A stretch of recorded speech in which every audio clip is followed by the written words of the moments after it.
Hello everybody, welcome back to my channel. Today, we're reacting to the top 10 final MVPs of all time by Johnny Arnett. Off the top of the dome, things that final MVPs that stick out to me: Jordan versus the Phoenix Suns in '93, gotta be on there. Bron in 2016, gotta be on there.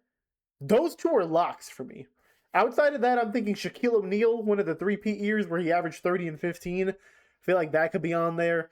Outside of that, man, I'm not feeling too great about most of my predictions. Those are my top three. I just scrolled down to the comments a little bit. I didn't see anything. I didn't spoil anything, I promise. Well, let's hop into it, Johnny. What you thinking? Let's lock in. What were the top 10 greatest finals MVP performances in NBA history? I don't know, man. Well, this list is Magic as a rookie, maybe? somewhat subjective, but I think I've put together a pretty solid one. Hold First, up. Bron called me. That one there made you the greatest of all time. let me establish a couple details about this list. The Finals MVP award was introduced to the league in 1969, which unfortunately means that a Wilt Chamberlain performance and all of Bill Russell's performances will not be considered for the list. Tough. Yeah, it's lame, but I want to stick to the official MVP awards. And if you Bro, would like why is the beat going so hard? to see these legends get some love, there's plenty of other videos that do that on this channel. Also consider the fact that these are the greatest finals performances from the greatest players of all time. So just because a specific Yeah, man, Kobe better be on there. performance doesn't make the top 10 list, doesn't mean that I didn't think it was great, or even that I didn't think it was amazing. Okay. It just means that the bar is set absurdly high. True. So with that being said, here's Honorable mentions: West 69, Jordan 97, Bron 12, Kareem 71, Jordan 98, Durant 17, Magic 80, Duncan 99, LeBron 20, 84 Bird, 06 Wade, 21 Giannis, 92 Jordan, Kobe, Brunson. Oh, Brunson 26. When did this drop? 2 days ago. Johnny, I had no idea this dropped 2 days ago, but I guess that's why YouTube's recommending it to me. my list of honorable mentions. It's a good list. Got it? Yeah. Great. Now that you're all foaming at the mouth, let's get started. Number 10, Foaming. Magic Johnson That makes sense. Magic should be on there. in 1987. The 1987 Finals was the third and final matchup of that decade between the Lakers and Celtics. Offensively, Magic dominated the series in as many ways as possible, as it was one of the strongest dual-threat series that the league has ever seen, in terms of scoring and facilitating. He was also absurdly efficient, as he shot 54.1% from the field and 96% from the free throw line. Dang. On the series, he put up 26.2 points, 13 assists, 8 rebounds, and 2.3 steals. Despite the pass first I did not know Magic ever averaged that amount of points, dude. I always thought he was on the lower, like, maybe 18 to 20 because he had so many assists. This is impressive. tendencies, he actually led all players in scoring in 3 out of the 6 games that series. He also had the game-winning baby hook shot in the crucial 4th game in Boston Garden. Definitely top 10 all time, I agree. Magic ultimately led his Lakers to win the series in 6 games, and it was such a dominant performance that even Larry Bird basically conceded that Magic Johnson was the best player in the game at that point. Number 9, Shaquille O'Neal in predicted it. 2002. I predicted it. It was the 3rd championship of the Shaq and Kobe three-peat, and New Jersey basically never had much hope. And the biggest reason for that was the fact that they had absolutely no answer for the Diesel, as he dominated with 36.3 points, 12.3 Dang. rebounds, 3.8 assists, and 2.8 blocks on 59.5% shooting. I didn't realize it was that good. Man, I need to go back and look at that three-peat. As a result of his power and presence in the paint, all of New Jersey's bigs were consistently in foul trouble. And to top it off, Shaq hit 45 of his 68 free throw attempts during the series. Okay, Shaq. Hitting 45 out. If you told me he had 68 and told me to predict, I would have gone below 50 for sure. Homeboy, 45 out of 68. Quick math. I'm definitely not pulling out my calculator right now. 45 divided by 68. 66%. Which is 66.2%. Bro, I should have just kept. I'm going to shut up and watch the video. That's certainly not elite, but by Shaquille O'Neal standards, that's incredible. His 145 points over the course of the series is the most points ever scored in an NBA Finals sweep. Number 8, Michael Jordan in 1991. Yep. This was a highly anticipated He's going to be on here more than once, considering 93 isn't even on here. matchup between Magic and Michael, the Los Angeles Lakers and the Chicago Bulls. The Lakers took the first game, but after that point, Jordan began to take control, and the Bulls never looked back, winning the next 4 games straight. At one crucial stretch during Game 2, Jordan hit 13 straight field goals without a miss, and finished the game with 33, 13, and 7 on a ridiculous 83% shooting. Crazy. On the series as a whole, he averaged 31.2 points, 11.4 assists, 6.6 rebounds, 2.8 steals, and 1.4 blocks on Dang. 55.8% shooting. That's better than Magic Johnson numbers, dude. What's incredible is how he destroyed the competition at different points with his scoring and then with his facilitating, as Jordan averaged only one less assist than Magic did over that series, Wow. while being more efficient and while outscoring him by nearly 13 points per game. It's worth mentioning that Jordan also hit the most important shot of the series, where he made this game-tying basket which forced overtime in Game 3, where they eventually prevailed. Number 7, Hakeem Olajuwon in Hakeem. 1995. Okay. In what was expected to be a colossal matchup with Shaquille O'Neal and the Orlando Magic, Hakeem proved why he was the best and most skilled big man in the sport, as he had a tremendous impact in almost every aspect of the game. On the series, he put up 32.8 points, 11.5 rebounds, 5.5 assists, 2 steals, and 2 blocks Wow. on 48.3% shooting. The Dream led his Rockets to sweep the Orlando Magic, as he led all players in scoring in each of the 4 games. Considering the fact that they were only the 6th seed, this was one of the more improbable champions in NBA history, but it also speaks volumes about Olajuwon's clutch gene in the postseason. Yeah. Number 6. That one I agree with. That one's pretty good. 23 Nikola Jokic versus the 8 seed Miami. I think my list starts to disagree here. Nikola Jokic in 2023. Oh no, man. At this point in time, the Joker was at the absolute peak of his powers, and the Miami Heat across from him were the greatest victims of his wrath. It didn't matter that Miami had a top 5 DPOY finalist in Bam Adebayo. Jokic still did what he wanted when he wanted, as he averaged 30.2 points, 14 rebounds, 7.2 assists, and 1.4 blocks on 58.3% shooting. Look, man, you can't argue the numbers, but this just wasn't a fun finals to watch, dude. It really wasn't. Look, Miami this year was a dream team, man. Like, it was amazing. Cinderella run, all that kind of stuff. But at the end of the day, like, the Nuggets were so much better than them for the finals specifically, and the finals wasn't even that competitive. If memory serves correct, Nuggets Heat 2023. Let me look at how close these games were. I mean, 4-point game. Wait, February. What? Boy, give me the finals, brother. Finals. What were these final numbers? Okay, they won by 5, won by 13, won by 15, won by... Miami won by 3, and the Nuggets won by 9. It wasn't even really all that competitive. I don't know if I can agree with that one, man. I don't know if I can agree with you, Johnny. Where the heck is this video? I lost the video. There we go. He also shot a stellar 42.1% from three-point range. The craziest part about all of this was how Jokic was uncharacteristically elite on defense, as he had the best defensive rating of any player that series, It's impressive. while also leading all players in blocked shots. His impact for his team's success cannot be overstated, and no game sums that up better than the championship-clinching 5th game. Look, man, it's amazing and it's impressive, but for top 10 all time, I don't know if I agree. Put it at 11. Where he had 28 points and 16 rebounds while shooting a remarkable 75% from the field. The rest of his Nuggets teammates only shot 38.2% from the field in that contest. When you look at it that way, you can't help but appreciate the overwhelming value of this superstar player. Number 5, Tim Duncan in 2003. Okay.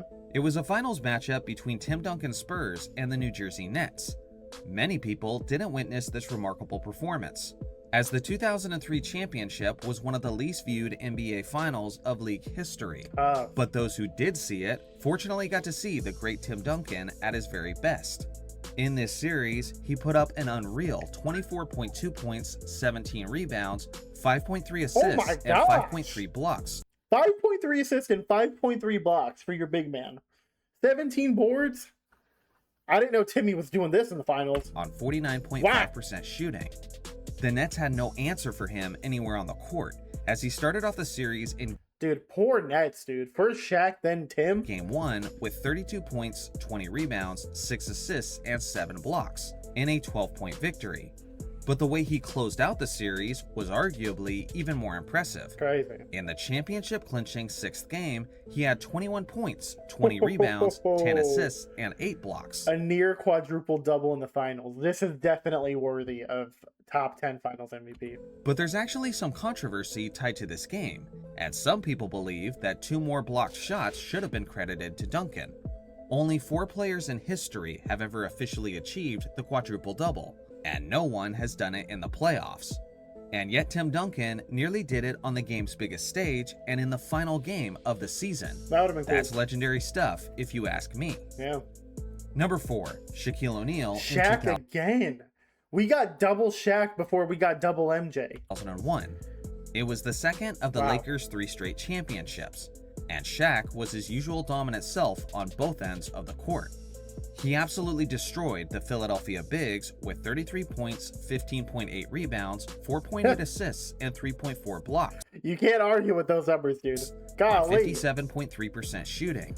Shaq bullying the opponent in the paint and putting up these numbers over a 5-game series is impressive enough as it is. But what makes it even more astonishing is how he did this against that season's Defensive Player of the Year, Yeah. Dikembe Mutombo. True. And he was still unstoppable and wasn't even contained in the slightest. On the other end, the 76ers were struggling to score in the paint, as Shaq's contested shots and his 3.4 blocks was his personal best in the finals. Number 3, LeBron James in 2016. Okay. It's hard to overstate how Number 3 after a 3-1 comeback. I feel like I see some symmetry there. incredible this performance was for James.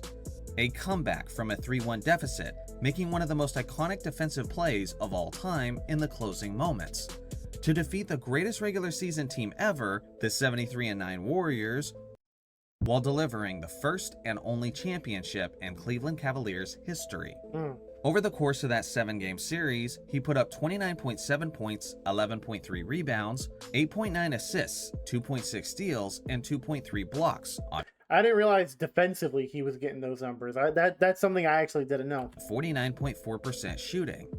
This is the only time in NBA Finals history where a player has led both teams in all 5 major stat categories. Bro, leading both teams, all players in every stat. That's actually kind of, I kind of forgot that was the thing. I knew that happened, I think, in 2015. No, I guess it didn't happen in 2015 because this is the first time. Offensively, defensively, and in the clutch situations, this was a legacy-defining moment for LeBron. Number 2, Michael Jordan in Is he putting 98 Jordan number 1? Because I would have put 93 Jordan number 1. Now I'm a little bit confused. He's probably doing 98 because he hit the game winner and he sealed the second 3-peat. 1993. It was a matchup with Charles Barkley and the Phoenix Suns, where the Bulls secured their 3rd straight championship in 6 games, and Jordan was arguably never better than he was in these finals. To his credit, Barkley had an incredible series of his own, but it hardly mattered because Jordan was simply on another level. On the series, he put up 41 points, 8.5 It's rebounds, stupid, dude. 6.3 assists, and 1.7 steals. Those numbers on are dumb. 50.8% shooting. How is that not number 1? He led all 6 games in scoring. He scored at least 40 points in 4 straight games, How? including a 55-point performance in a close Game 4 victory. Crazy. And his 41 points per game is the highest single series average in finals history. Dan Marley of the Phoenix Suns was a strong 6'6" wing, who was on the NBA's second all-defense team that season, which makes him the league's second best defender at his position. But the reality is, Michael made him look like a bad defender because of how brutally he dominated him. Yep. If Jordan has just a pretty good series, then it's likely that the Bulls lose in these finals. Yeah. But because he True. had what some consider the greatest finals performance of all time, Not you, Johnny. Chicago was able to close it out in 6 games. What's number 1? Number 1, Shaquille Shaq. O'Neal in 2000. We got 3 Shaquille O'Neal in the top 10? Boy, I don't know. Is Johnny a Laker fan? What is going on? We got 3 Shaq in the top 10. Listen, every once in a while, I go back and I watch this series. Give me the And numbers. it leaves me in awe every time. especially the first two games. In my opinion, no player has ever had a greater impact and influence on a final series than Shaq did in 2000. Okay. Over the 6 games, he averaged 38 points, 16.7 rebounds, 2.3 assists, and 2.7 blocks. GG's, man. 38, almost 17 boards, 2.3 assists, 2.7 blocks. Come on, dude. On 61.1% shooting. My God. He led all 6 games in scoring. He led 5 out of 6 games in rebounding, and he led 5 out of 6 games in blocked shots. Dang. The Lakers' game plan was obvious heading into the series, as they ran the offense almost completely through Shaq. And yet Indiana still couldn't slow him down, despite the fact that they knew that information, and regardless of the fact of Rick Smits being several inches taller. He controlled the momentum of the game, its tempo, its physicality, and even the spirits of the opponent, as Indiana appeared demoralized at times during the opening games of Shaq's 40-point and 20-rebound performances. Crazy. Between the 12 Pacers on the roster, they had a total of 159 personal fouls over the course of the 6 games. Gosh. And of the 5 players who spent time guarding Shaq, they counted for 102 of those fouls. As a result, Shaq completely disrupted their rotations, Heck of Shaq. as there was almost no aspect where his impact couldn't be seen on the court. Kobe had his iconic moment in Game 4, where he sealed the game after Shaq fouled out. But other than that instance, Kobe had a rough series, averaging only 15 points on 36.7% shooting. The biggest help that Shaq had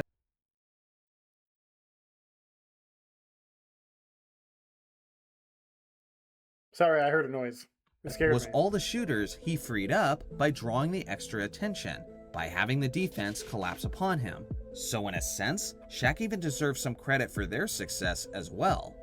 When you consider production and overall positive impact on the game, 2000 Shaq is my choice for the greatest finals MVP of all time. Did I leave someone off the list who needed to be on it? Let me know your thoughts in the comment section below. Shout out to the members. Let me go back to the honorable mentions, because I definitely forgot a few of them. Okay, 69 West, 97 Jordan, 12 Bron, 71 Kareem, 98 Jordan. Okay, I should have remembered which were the honorable mentions. 92 Jordan. So basically, all of Jordan was an honorable mention, except for he put 91 on there, he put 93 on there. 96 Jordan, the 72 and 10 Jordan, he did not consider an honorable mention. And weird one for LeBron. He had 12 LeBron and 20 LeBron, but not 2013 LeBron. And I would argue 2013 was better than 2012 or 2020.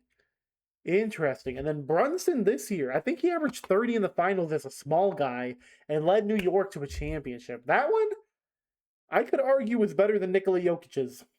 Dude, honestly, take out Nikola Jokic. Brunson had a better one. Giannis had a better one. Let's see, all 3 of these Jordan ones were better than Jokic, in my opinion. Wade in 06 might be better. Kobe. We didn't get a single Kobe. Where's 2010 Kobe?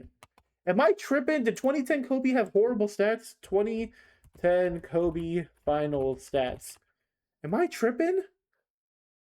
28, 8, 2. He only shot 40%. I guess that's why. He had a brutal one. I don't know, dude. Excuse my hair. I'm going to leave the headphones on because it kind of distracts from how bad the hair looks right now. I don't know how I feel about this list, man. Take out Jokic for sure. Everybody else on there is great. But having 3 Shaquille O'Neals, 2 MJ, and then 1 of everybody else, I don't know about that, dude. I don't know. Let me know what y'all think. Is Johnny Glazin Shaquille O'Neal here? Or do you think it's deserving? Because, hey, the numbers are the numbers, dude. They're amazing. But also, these, I don't know, I just feel like these Shaq series, they're not, part of it's the iconic nature of it. Like, 1993, MJ was facing the MVP Phoenix Suns. They went 6 games. With Jokic, it went 5 games, and it was the 8-seeded Heat. You know what I'm saying? With these Shaq Lakers, I feel like they dominated, dude. They swept Philly. No, the Philly won 1 of them.